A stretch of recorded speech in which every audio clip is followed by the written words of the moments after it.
Hi friends, have a nice day. இன்றைக்கி நான் உங்களை பார்க்கறதுல மிக்க மகிழ்ச்சி அடைகிறேன். கர்த்தர் தாமே நம்ம அனைவரையும் ஆசீர்வதிப்பாராக. இன்றைக்கி நம்மளோட வாழ்க்கையில் நிறைய கஷ்டங்களை அனுபவிக்கிற என் சகோதரியே, என்னடா வாழ்க்கை இது, எவ்வளோ தான் ஜெபிச்சாலும், எவ்வளோ தான் ஆண்டுக்கு நம்ம உண்மையாக இருந்தாலும், எவ்வளோ தான் நம்ம விழுந்து முழங்கால் படிட்டு ஜெபிச்சாலும், நம்ம வாரந்தோறும் சபைக்கு போனாலும், பாஸ்டர் சொல்கிற எல்லா பிரசங்கத்தையும் நம்ம காது கொடுத்து கேட்டாலும் நம்மளுக்கு ஒரு நல்லதே நடக்க மாட்டேங்குது. என்ன ஒரு வாழ்க்கை இதுச்சே, கர்த்தர் கூட கண்ணு இல்லை, அந்த கடவுள் கூட கண்ணு இல்லை, என்னை வந்து கவனிக்க மாட்டாரு, என் பக்கம் ஆசீர்வாதத்தை கொடுக்க மாட்டாருன்னு சொல்லி ரொம்ப சோர்ந்து போயிருக்கிற என்னோட சகோதரியே, உனக்காக ஆண்டவர் ஒரு வேதத்தில் ஒரு வசனத்தை சொல்கிறார்.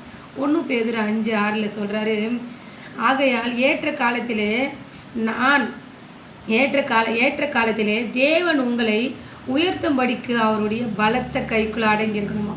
அவர் நம்மளை எப்போ உயர்த்தணும்னு நினைக்கிறாரோ அப்போ நம்ம உயர்ந்தால் மட்டும்தான் அந்த ஆசீர்வாதம் நிலையாக நிற்கும்.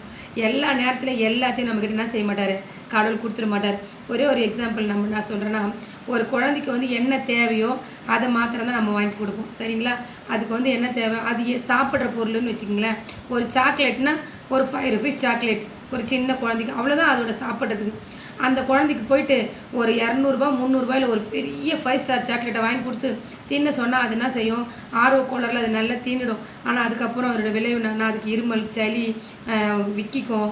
அது ரொம்ப இனிப்பு அதிகமாக சாப்பிட்டதுனால அந்த குழந்தைக்கு ஏதாச்சும் ஃபுட் பாய்சன் ஆகிடும், ஏதாச்சும் மோஷன் ப்ராப்ளம் ஆகிடும். அந்த மாதிரியெல்லாம் நிறைய இருக்குது. அதனால் நம்ம என்ன செய்வோம்னா, நமக்கு ஒரு வயசு குழந்தை இருக்குது, 2 வயசு குழந்தை இருக்குது, அது ரொம்ப அடம் முடியுதுன்னு சொன்னால் அதுக்கு நம்ம ஒரு சின்ன சாக்லேட், நல்ல ஒரு டேஸ்டியான சாக்லேட், அதுக்கு ஒரு ஹெல்த்தியான சாக்லேட், அதை தான் நம்ம வாங்கி கொடுப்போம்.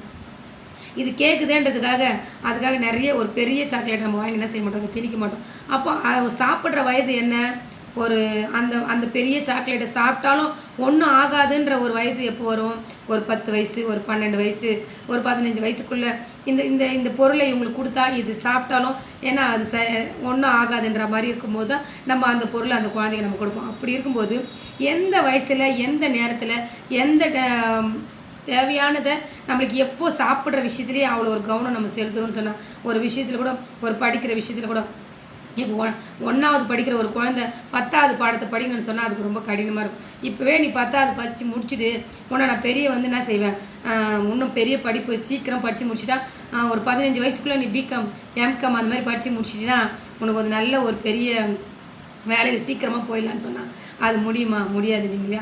அதுக்கான வயசு, அதுக்கான நேரம், அதுக்கான காலம், அதுக்கான நம்ம காத்திருக்கணும். அதுதான் ஆண்டு சொல்கிறாரு. 1 பேதுரு 5:6 சொல்கிறாரு, ஏற்ற காலத்திலே தேவன் உங்களை உயர்த்தும்படிக்கு அவருடைய பலத்த கைக்குள் நம்ம செய்யணுமா, அடங்கியிருக்கணுமா.